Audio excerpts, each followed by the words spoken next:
Welcome back, guys, to another video. Today we're going to be learning about 2 Samuel chapter 8. But before we get into that video, let's talk about what we have been doing so far at this channel that you have clicked on. Many people have talked about how many times they've read the Bible, how many times that they have gone through the Bible. But what God also tells us, that even though we read the Bible, we have to get an understanding of the Bible. We must go through verse by verse, chapter by chapter, section by section, to be able to get an understanding and get the lessons that are placed within each chapter, within each verse, within each section of the Bible. So we have been diving into and getting the lessons that we need to learn. And we've been doing it mostly out of the Old Testament. The reason that I have been teaching you out of the Prophet Testament of the Old Testament is to prepare us that when we go into the gospel, we are able to understand how Jesus arrived and why our salvation and all the promises and blessings are bestowed upon us, and to get us to understand our mission as we go into this world and we preach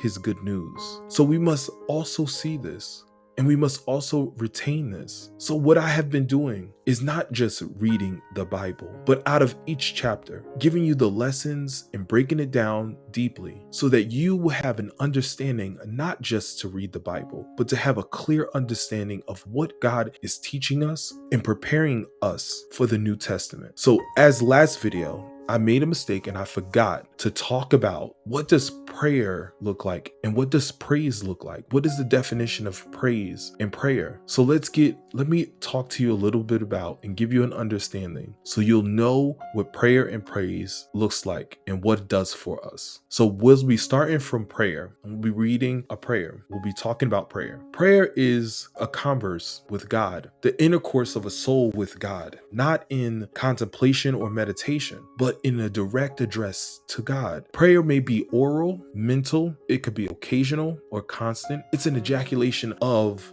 formal in ways. It is to beseech the Lord, to pour out our soul before the Lord, praying and crying to heaven, also seeking unto God and making a supplication, drawing near to God. Prayer is a presuppose of belief in the personality of God, his ability and willingness to hold the intercourse with us, his personal control of all things and of all his creation and all their actions. Acceptable prayer must be sincere. We see that in Hebrews chapter 10 verse 22. Offered with reverence and godly fear, with humble sense of our own insignificance as creatures and of our own unworthiness as sinners, with the unhesitating submission to the divine will. Prayer must also be offered in faith that God is and is the hearer and answerer of prayer, and that we and he will fulfill his word. Ask and ye shall receive. We see these all in Matthew chapter 7 verse 7 to 8, chapter 8, Matthew chapter 21 to 22, Mark chapter 11 verse 24, John chapter 14 verses 13, and chapter 14. And in the name of Christ we must pray. Prayer is a different kind of secret, social as a family prayer, and in social worship, and in public, and in the service of the sanctuary. Intercessory prayer is enjoined, and there are many instances and records of answers having been given to such a prayer. We see it in Abraham, Moses, for Pharaoh, Israelites, for Miriam, for Aaron, of Samuel, and of Solomon, Elijah, Isaiah, Jeremiah, Peter, the church, Paul. No rules are anywhere in scripture laid down for the manner of prayer or the attitude to be assumed by the supplicant. There is a mention made of kneeling in prayer, of bowing and falling prostrate, of spreading out our hands, and then of standing. If we accept the Lord's Prayer, which is however rather a model and a pattern of prayer than a set prayer to be offered up, we have no special form of prayer for general use given to us in scripture. Prayer is frequently enjoined in scripture, and we see this and we know this, and we have very many testimonies that it has been answered. We see it in Abraham's servant prayed to God, and God directed him to the person who he should marry to his master's son and heir. Jacob prayed to God, and God inclined the heart of his irritated brother so that they met in peace and friendship. Samson prayed to God and showed him as well where he quenched his burning thirst, and so he lived to judge Israel. David prayed and God defeated the council of the Ethiopian. Daniel prayed and God enabled him both to tell Nebuchadnezzar's dream and to give the interpretation of that dream. Nehemiah prayed and God inclined the heart of the king of Persia to grant him a leave of absence to visit and rebuild the walls of Jerusalem. Mordecai prayed and God defeated the purpose of Haman and saved the Jews from destruction. See, the believer in Jerusalem prayed and God opened the prison doors and set Peter to liberty when Herod had resolved upon his death. Paul prayed that the thorn in his flesh might be removed, and his prayer brought a large increase of spiritual strength, while the thorn perhaps remained. Prayer is like the dove that Noah sent forth, which blessed him not only when he returned with an olive leaf in its mouth, but when it never returned at all. Now we understand what is prayer. So now let's talk about what is praise. We see the best place to see praise is in Psalms chapter 145, 1-21. And it reads, I will exalt you as my God and King, and I will praise your name forever and ever. I will praise you every day. Yes, I will praise you forever. Great is the Lord. He is most worthy of praise. No one can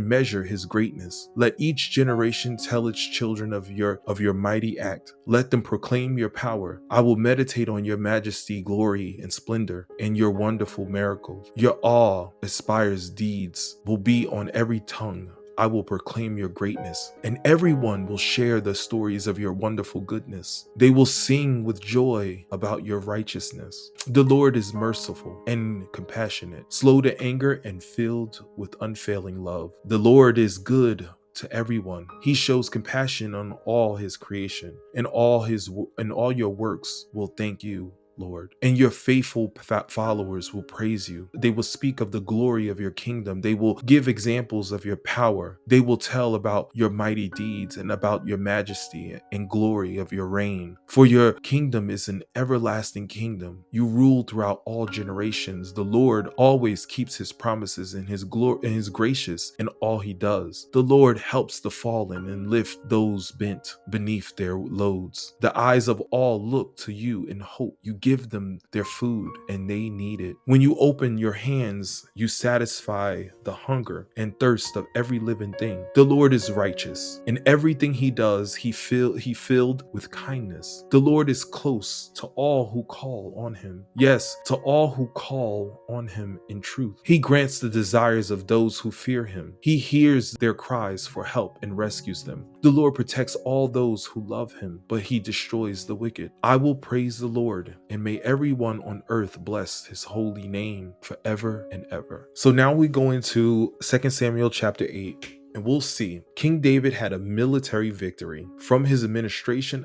we see a picture of victory in the Lord and of a just and righteous government. We'll read 2 Samuel chapter 8. Let's get right into this video. And it reads, after this, David defeated and subdued the Philistines by conquering Gath in their largest town. David also conquered the land of Moab, and he made the people lie down on the ground in a row. He measured them off in the groups with length of rope. He measured off 2 groups to be executed for every one group to be spared. The Moabites, who was spared because David's subject and paid him tribute money. David also destroyed the forces of Hadazer, son of Rohab, king of Zobah. When Hadazer marched out to strengthen his control along the Euphrates River, David captured 1,000 chariots, 7,000 charioteers, and 20,000 foot soldiers. He crippled all of the chariot horses and except enough for 100 chariots. When Arameans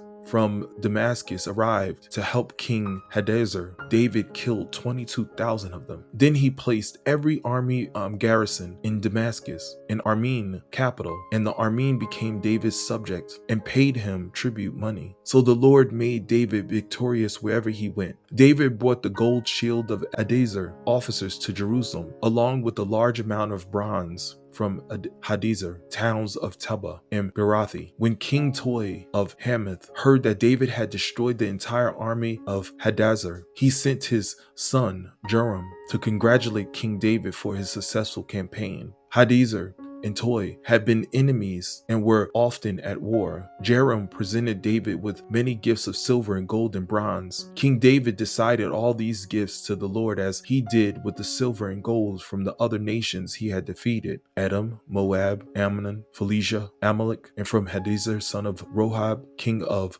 Zobah. So David became even more famous when he returned from destroying 18,000 Edomites in the Valley of Salt. He placed army garrisons throughout Edom, and all of the Edomites became David's subjects. In fact, the Lord made David victorious wherever he went. So David reigned over all of Israel and did what was just and right for all his people. Joab, son of Zeruiah, and commander of the army, Jehoshaphat, son of Ahilud, was the royal historian. Zodok, son of Ahitub, and Ahimelech, son of Abithar, were the priests. Sariah was the court secretary. Benaiah, son of Jehoiada, was captured of the king's bodyguard, and David's sons served as priestly leaders. This is God's holy word. Let's break it down. So what we'll see is the conquest of the promised land by David.